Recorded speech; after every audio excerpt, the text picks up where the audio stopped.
Netcasts you love. From people you trust. This is Twit. Next up, I've been looking forward to this one. It's called the HTC One M8, and this is from Leo. Hi, Leo. Hi, Shannon. Congratulations. Thank you. Thank you so for taking this over. I'm taking the reins. But what's good about that is I can now focus on my reviews. Yes. And I'm really thrilled to be reviewing this. And I should say right up front, I bought the HTC One when it came out last year. And I've bought this. I'm using the HTC One 2 on Verizon. So these are actually my personal phones. I really love the HTC One. You know, sequels, when you're talking movies, usually suck, right? Right, of Jaws course. 2, Matrix 2, Rocky 7. Oh, that one was okay. It was all right. It was all Matrix 3 was really bad. Yeah, that one but was that's terrible. because you're taking a great story and you're kind of elaborating. You're trying to make more money off of it. When it comes to technology, usually we get better with age because we're improving the They learn product, from their faults. sanding down the rough edges, and keeping the stuff that worked. And that's exactly what HTC has done. The new HTC One, we'll call it the M8, is a sequel that fixes a lot of things I didn't like about this original HTC One without eliminating the stuff I liked the most about it. First of all, you got to take a look at it. This is the M8. It is a gorgeous phone. That's the first thing you'll see. Unibody aluminum case. 5-inch 1080p display. It's got the Qualcomm 801 processor, which is brand new. Oh, it was just announced, and I'll tell you a little bit about that. It's dual-core processor, 2 gigs of RAM, and you can either get 16 or 32 gigabytes of storage. One thing the One has added, which is really great, is this little hole right here. You can add an SD card to up to 128 gigs more storage. So if you're a digital hoarder, you'll like this. I love Part of the external. problem with the sleek form factor like this is the battery's not removable. It never is going to be in a phone that looks this good.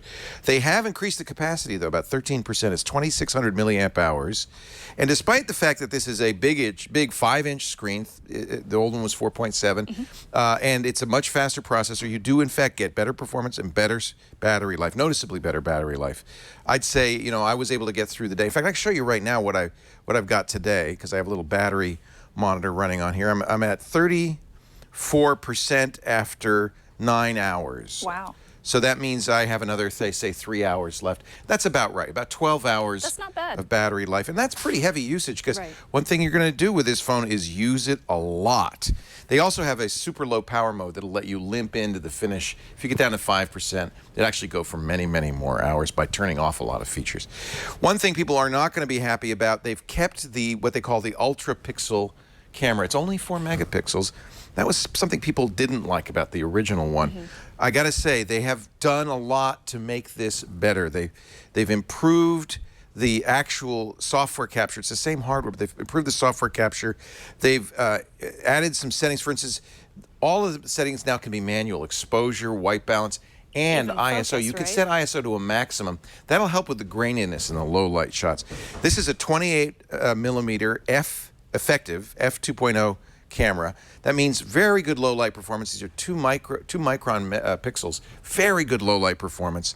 And when you set the ISO to say 400 or 800 max, you won't get the graininess and the overexposure we did on last year's one. They did take out optical image stabilization, and you will miss it, especially if you shoot a lot of video. But in its place, you'll see there's a second sensor up here. HTC says we couldn't do both. This is, oddly enough, this is the old front sensor from the original HTC One, and you can't see what's in this sensor.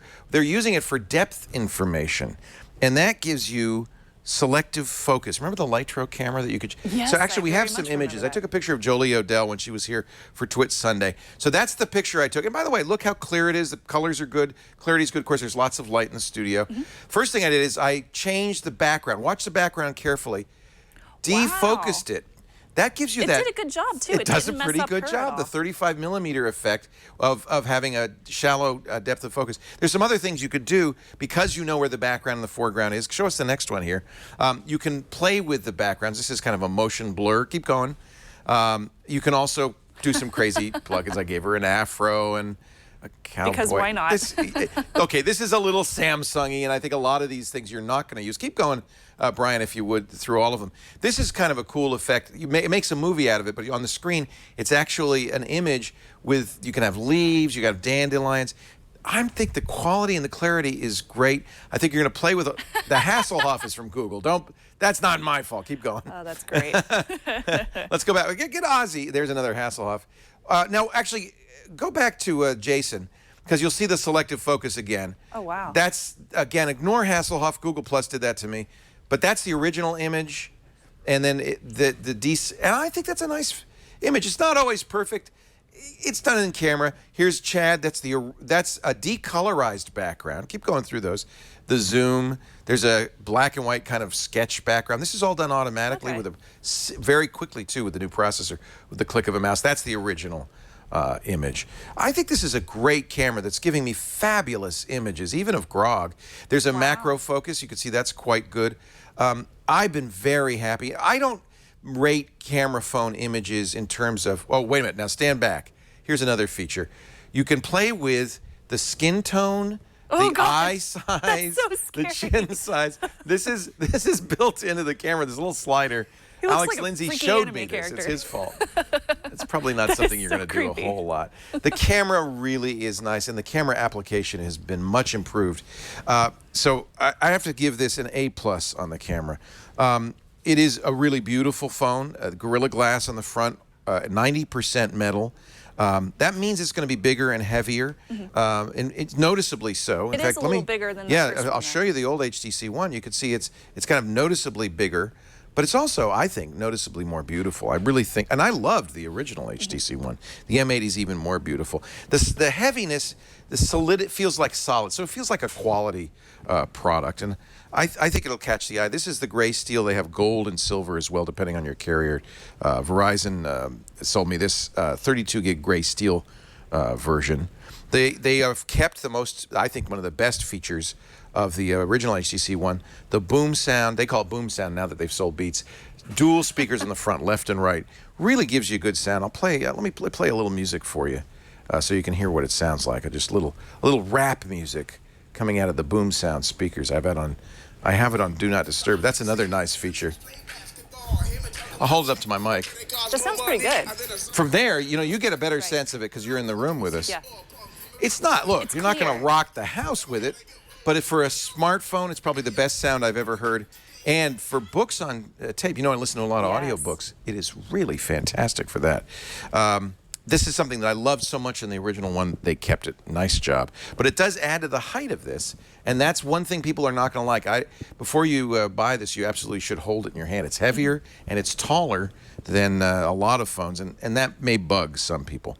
They've, as you probably can tell, they've got Sense on here. I'm not a big fan of manufacturer UI updates. I like vanilla Android. I like vanilla Android, but this is pretty good. It doesn't really get in the way. They got rid of my #1 complaint about the old one. Remember, it had capacitive buttons at the bottom. The HTC didn't do anything. It was like annoying.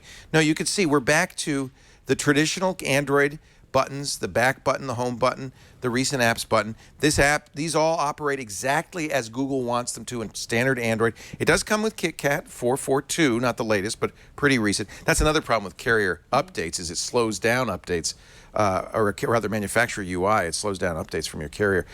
Nevertheless, with 4.4.2, you're not going to feel too left behind. There are some kind of nice things that I like. They have a gesture-based system. So when you're holding the phone in upright mode, you double tap it, it wakes up the phone. This is another good one. If you use the camera a lot, you put it in landscape mode and press the volume button once, and the camera turns on, and then you press it again, and you can actually take a picture right away. I said, oh, I'm sorry, I was pressing the wrong volume button. Press the down button. It turns on the camera without unlocking the phone, and you can take a picture right away. Be careful, though, because this takes 12 frames a second if you keep holding it down. It's quite amazing. The speed of the processor is really fabulous. Wow. When it saves those 12 frames, you can actually, a button comes up that says best photo, and you can actually choose the best photo among them. Blink feed is back. I see best shot. Let's take the best shot out of all of those. Only your best shot will be saved. Throw away the rest. Yes, thank you. Please do that. Those were 12 horrible shots. Back to the home. And see, I love that. That home button's there. That's very much like a Nexus 5 would operate. Yes, it is. One thing that is a little different, when you swipe left, you've got this new Actually, not new. It was in the old one, but it's an improved blink feed feature. This is kind of the equivalent of their flipbook. It's updating now. You choose the content, you control it. It has social media content and more. I always use Nova Launcher. I use a third-party launcher, which hides a lot of this. You know what? Actually, Sense 6 ain't bad. I'm going to give them a plus on that. Even though it's not Android, it's got some nice features. For instance, now you can control what quick settings you have. You have an edit button here. These quick settings are quite easy to use and quite fast. I think it's pretty nice. So pros and cons. There's some significant pros. I think it is. You might say arguably, but I think it is the most beautiful phone on the market today. The all-metal design really shouts quality.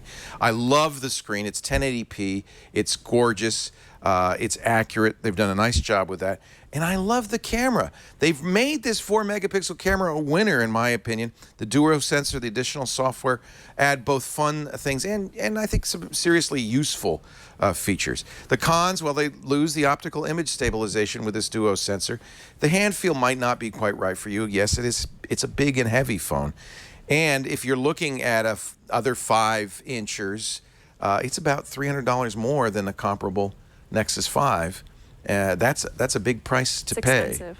It's expensive. It's like all the other. It's like the iPhone and the Galaxy S5. It's that $600, $700 phone. Right. However, overall, when I compare the HTC One to not only its predecessor last year, but every other phone in the market, I have to say this is one of this year's absolute best phones. Maybe we'll say it's the best phone of the year. At least it is so far. It's a definite buy. HTC One. It's called the M8. It's the new HTC One, and I love it. HTC One Mate. Mate. I don't know why they didn't call it the Mate. That's a good idea. That would be great. It's a great phone. Thank you, This is Leah. going to be a tough one. I bought it, and I'm a Moto X fan. I think I might have found the phone to replace the Moto X. Really? Ooh. I'm still stuck on my Nexus 5 myself, but I love that phone. Well, and that's what I compare it most directly to because of the Right. size of the screen. And I think you should look at it. Yeah? All right. Maybe wouldn't I will mind have that SD changed it. card. I know you We'll wouldn't see. mind.